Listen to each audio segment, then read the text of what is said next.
আসসালামু আলাইকুম।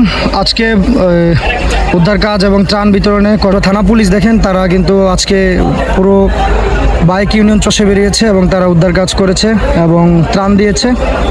ধন্যবাদ জানাই পুলিশকে, যে পুলিশকে আমরা কিছুদিন আগে নানাভাবে অপদস্থ করেছি, অপমান করেছি। আজকে আমাদের এই ক্লান্তি লগ্নে তারাও এগিয়ে এসেছে।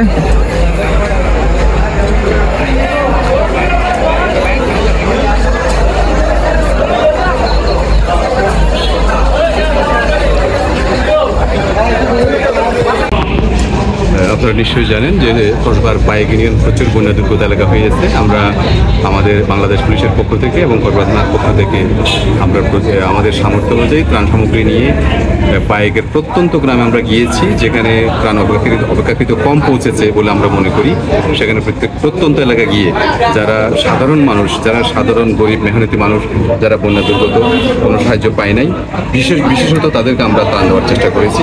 আজকে সারাদিন আমার সাথে ওসি কসবা ছিলেন, তদন্ত কসবা ছিলেন, আমাদের কসবা থানার সর্বস্তরের পুলিশ সদস্যরা ছিলেন। আমরা সেখানে বন্যা দুর্গতদের মাঝে প্রত্যন্ত এলাকায় গিয়ে ত্রাণ বিতরণ করার চেষ্টা করেছি। আপনারা জানেন যে আমরা গতকাল যখন হলো ওই বর্ষার পানি প্রচণ্ড পরিমাণে এইখানে প্লাবিত করেছে, তখন থেকেই আমরা কাজ করছি এবং ব্যাপক আকারে এই সংক্রান্তে কাজ করছি। তো এক্ষেত্রে যখনই আমরা যে কোনো জায়গা থেকে নিউজ পেয়েছি, 999-এর মাধ্যমে পেয়েছি, আমাদের ডিউটি অফিসারের মাধ্যমে, এবং হলো যে আমাদের একটা টিম করে দেওয়া হয়েছে হটলাইন বন্যা দুর্গতদের জন্য শুধু। সেই ক্ষেত্রে আমরা যখনই কোনো নিউজ পেয়েছি আমরা তাৎক্ষণিক ছুটে গেছি সেখানে। এবং এক্ষেত্রে আমরা গতকালকেই শুধু 25টারও উপরে পরিবারকে আমরা উদ্ধার করে তাদেরকে নিরাপদে নেওয়ার ব্যবস্থা করেছি।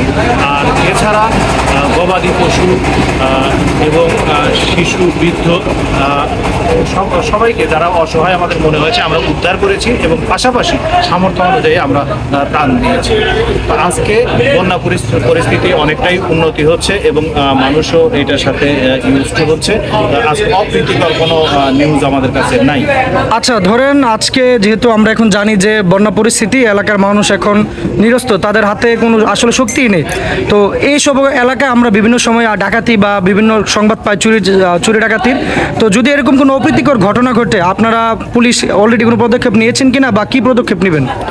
এখন পর্যন্ত এরকম কোনো ঘটনা ঘটে নাই, কিন্তু আমরা সতর্ক আছি যে এরকম যদি ঘটনা আমরা ঘটতে দেব না, এটাই আশা করি এবং সেইভাবেই আমরা কাজ করছি। তথাপিও যদি কোনো ঘটনার সূত্রপাত হয়, আমি আপনাদের মাধ্যমে সাধারণ জনগণকে বলবো যে আমাদেরকে নক করবেন। যদি আমাদেরকে একান্তই রিস্ক করতে না পারেন, 999-এর মাধ্যমে হলেও আমাদেরকে নক করবেন, আমরা তাৎক্ষণিক আপনাদেরকে সেবা দেব।